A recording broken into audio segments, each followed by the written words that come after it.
రంగనాథ్ గురించి మాట్లాడదాం మన తొలి వెలుగులో. హైడ్రాకు ఫుల్ పవర్స్, అక్టోబర్లో ఆర్డినెన్స్ జారీ, విశేష అధికారాలు ఇవ్వనున్న ప్రభుత్వం, కబ్జా కోడ్ని వదిలిపెట్టేది లేదు, కూల్చివేతల లిస్ట్ తయారు చేస్తున్నాం, టాస్క్ ఫోర్స్ గ్రహాండ్స్ తరహాలో దూసుకుపోతాం, తప్పు చేసిన అధికారులకు శిక్ష తప్పదు, వారి వెనక ఉన్న నేతల సంగతి తేలుస్తా, ఇక పేదల ఇల్లు కూలగొట్టమన్నది అబద్ధం, పేదలను ముందు పెట్టి కొందరు పెద్దలు అక్రమాలు కబ్జా చేయాలంటేనే భయపడేలా చేస్తా. ఇక ఆర్టీవీ అన్సెన్సార్ రంగనాథ్ సంచలన వ్యాఖ్యలు. హైడ్రా ప్రస్తుతం హైదరాబాద్ లో ఈ పేరు వింటేనే అక్రమదారుల ప్యాంట్లు తడిచిపోతున్న సంగతి తెలిసిందే.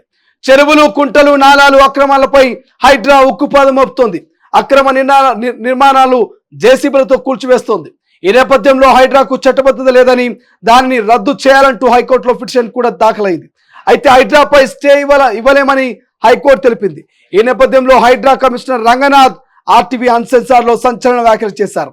హైడ్రాకు చట్టబద్ధత కల్పిస్తూ వచ్చే నెలలో ప్రభుత్వం ఆర్డినెన్స్ తీసుకురానుందని ఆయన వెల్లడించారు. హైడ్రాపై చాలా మంది అనుమానాలు లేవనెత్తున్నారు, కొందరు కోర్టులను కూడా ఆశ్రయిస్తున్నారు. ఇక హైడ్రాకు చట్టబద్ధత లేదంటూ వస్తున్న విమర్శల్ని కొట్టిపారేశారు. హైడ్రా జూలై 19 జీవో 99 ద్వారా ఏర్పాటైందన్నారు.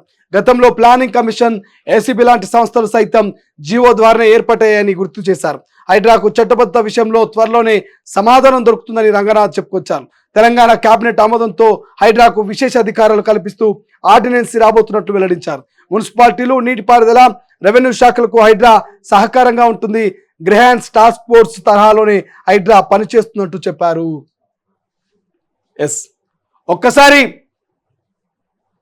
ఈ వార్త చూస్తే నిజంగానే అక్రమార్కుల వెన్నులో వణుకు పుడుతుంది. వాళ్ళ గుండెల్లో రైలు పరిగెత్తడం ఖాయం. వాళ్ళు ప్యాంటు తడిసిపోయిన ఆశ్చర్యం లేదు. రంగనాథ్ ఒక్కసారిగా హైడ్రాకు కనుక ఫుల్ పవర్స్ ఇస్తే ఖచ్చితంగా ఇంతకు మించి రెట్టింపుతో దూసుకుపోతాం, అక్రమార్కుల అక్రమ కట్టడాల్ని కూలుస్తాం, ఇప్పటికే జాబితాను సిద్ధం చేస్తున్నామంటూ ఇక రంగనాథ్ నిన్న ఆర్టీవీ తొలి వెలుగుకి ఇచ్చినటువంటి అన్సెన్సార్ ఇంటర్వ్యూలో ఆయన చెప్పడం జరిగింది. సో ఇప్పటికే రానున్నటువంటి ఈ నెల 20న మంత్రివర్గ భేటీలో ఇక హైడ్రాకు సంబంధించి ప్రత్యేక ఆర్డినెన్స్, ప్రత్యేకంగా చట్టబద్ధత కల్పించడంపై చర్చించే ఛాన్స్ ఉంది. మంత్రివర్గం కనుక ఓకే చెబితే, కేబినెట్ భేటీలో కనుక ఓకే చెబితే ఖచ్చితంగా రెట్టింపు ఉత్సాహంతో టాస్క్ ఫోర్స్ తరహాలోనే ఇక గ్రహాండ్స్ తరహాలో ఖచ్చితంగా హైడ్రా పనిచేస్తుందంటూ రంగనాథ్ చెప్తున్నటువంటి పరిస్థితి. ఇప్పటికే అక్రమార్కుల అక్రమ కట్టడాల జాబితాను సిద్ధం చేస్తున్నాం, ఒక్కసారిగా ఖచ్చితంగా పంజా విసురుతాం, అన్ని అక్రమ కట్టడాల్ని నేలమట్టం చేస్తాం, చెరువుల్ని, నాలాల్ని, ఖచ్చితంగా ప్రభుత్వ స్థలాల్ని, ప్రభుత్వ పార్కుల్ని కబ్జా చేసిన వాటన్నిటిని కూడా స్వాధీనం చేసుకుంటామంటూ రంగనాథ్ సంచలన వ్యాఖ్యలు చేశారు. హైడ్రా కనుక ఫుల్ పవర్స్ ఇస్తే ఎలా ఉంటుందో చూపిస్తామంటూ రంగనాథ్ చెప్తున్నటువంటి పరిస్థితి. వచ్చే నెల అక్టోబర్లో ఖచ్చితంగా ఆ హైడ్రాకు ఒక చట్టబద్ధత కల్పిస్తుంది. హైడ్రా కూడా ఒక చట్టబద్ధంగా అంటే ఒక ఏర్పాటైనటువంటి సంస్థ జీవో 99 ద్వారా ఏర్పాటైంది. హైడ్రా 19న జీవో 99 ద్వారా ఏర్పాటైంది. గతంలో ప్లానింగ్ కమిషనర్, ఏసీబీ లాంటి సంస్థలు సైతం జీవో ద్వారానే ఏర్పాటైనాయి. ఆ జీవో ద్వారా ఏర్పాటైన ఆ సంస్థనే ఇది హైడ్రా అంటూ రంగనాథ్ చెప్తున్నటువంటి పరిస్థితి. ఓవరాల్గా ఇప్పటికే హైడ్రా దూసుకుపోతుంది. హైడ్రా అక్రమ కట్టడాల మీద ఉక్కుపాదం మోపుతుంది. కొంత కొనుగోలుదారులు మాత్రం ఆందోళన చెందుతున్నది వాస్తవమే.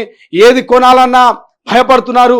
ఎక్కడ ఎఫ్టీఎల్ బఫర్ జోన్లో ఉంటుందో, మరి ఎక్కడ అక్రమ కట్టడమో, ఇది ఎక్కడ ప్రభుత్వ స్థలమో, ఎక్కడ నాలాను కబ్జా చేసి కట్టిందో, దీన్ని కొనాలంటే మరి ఏం జరుగుతుందో భవిష్యత్తు టెన్షన్గా ఫీల్ అవుతున్నటువంటి సందర్భంలో హైడ్రా నుంచి ఒక ఎన్ఓసి ఇస్తే బాగుంటుంది, హైడ్రాకు ఒక చట్టబద్ధత కల్పిస్తే బాగుంటుంది, హైడ్రాకు కొన్ని పవర్స్ ఇస్తే బాగుంటుంది అన్నటువంటి అనేక మంది కామెంట్ చేస్తూ ఉన్నారు, అనేక మంది కోరుకుంటున్నారు. ఈ నేపథ్యంలోనే భవిష్యత్తులో ఇంకొక నెల రోజుల్లో హైడ్రాకు ఒక క్లారిటీ రాబోతుంది. హైడ్రా నుంచి ఎన్ఓసి ఇవ్వడమా, హైడ్రాకు చట్టబద్ధత కల్పించడమా, హైడ్రాకు ఇంకా మరికొన్ని అధికారాలు ఫుల్ పవర్స్ ఇచ్చేటువంటి అవకాశమా, ఏదో ఒకటి.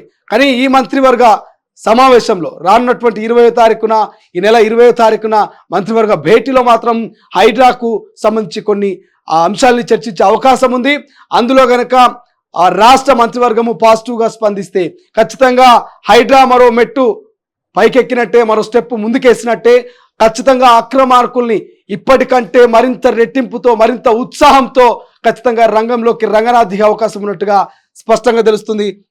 ఆయన అన్సెన్సార్ ప్రోగ్రాంలో క్లియర్గా చెప్పాడు. ఇప్పటికే ఎక్కడికక్కడ ఇల్లు కూలుస్తున్నటువంటి పరిస్థితి. ఇక పేదల ఇల్లు కూలుస్తున్నారంటూ తప్పుదోవ పాటిస్తే ప్రయత్నం చేస్తున్నారు. పేదల ఇల్లు కూలగొట్టామన్నది అబద్ధం. కేవలం అక్రమార్కులు బడాబాబులు పేదలను ముందు పెట్టి కబ్జా చేసి హైడ్రామా క్రియేట్ చేస్తున్నారు. అటువంటి వారి మీద మాత్రమే హైడ్రా ఉక్కుపాదం మోపుతుంది తప్ప నిజంగా పేదల ఇల్లును కూల్చాలనే కాన్సెప్టు హైడ్రాకు లేదు. ఒకవేళ ఎవరైనా పేదలు అక్రమంగా కట్టినా లేకంటే చెరువు బఫర్ జోన్ ఎఫ్టీఎల్లో ఉన్న వాళ్ళకు ఆల్టర్నేట్ ప్లేస్ మేము ఇస్తామంటూ ఇప్పటికే రాష్ట్ర సర్కార్ చెప్తుంది తప్ప పేదలకి ఎక్కడా కూడా హైడ్రా అన్యాయం చేయదన్నటువంటి క్లారిటీ రంగనాథ్ ఇస్తున్నారు. కేవలం బడాబాబులు పేదలను ముందుంచి వాళ్ళ ముసుగులో అక్రమ కట్టడాలు కట్టారు, అవి మాత్రం కూలుస్తామంటూ రంగనాథ్ చెప్తున్నటువంటి పరిస్థితి. ఇక తప్పు చేసిన అధికారులకు శిక్ష తప్పదు. ఎవరైతే అధికారులు అక్రమ కట్టడాలకు సహకరించి వాళ్ళు సంతకాలు పెట్టారో సైన్లు చేశారో లంచాలకు తాయిలాలకు బంగారకు ఆస్తులకు ఆశపడి మరి వీళ్ళకు ఎవరైతే సహకరించారో వాళ్ళ మీద ఖచ్చితంగా యాక్షన్ ఉంటుంది, వాళ్ళు శిక్షకు అర్హులంటూ చెప్తున్నటువంటి పరిస్థితి. కూల్చివేతల లిస్టు తయారు చేశాం, కబ్జాకారుల్ని వదిలిపెట్టాం అంటూ ఇప్పటికే రంగనాథ్ చెప్తున్నటువంటి పరిస్థితి మనం చూస్తా ఉన్నాం. అసలైన తొలి వెలుగు. ఫాలో వాట్సాప్ @తొలి వెలుగు అఫీషియల్.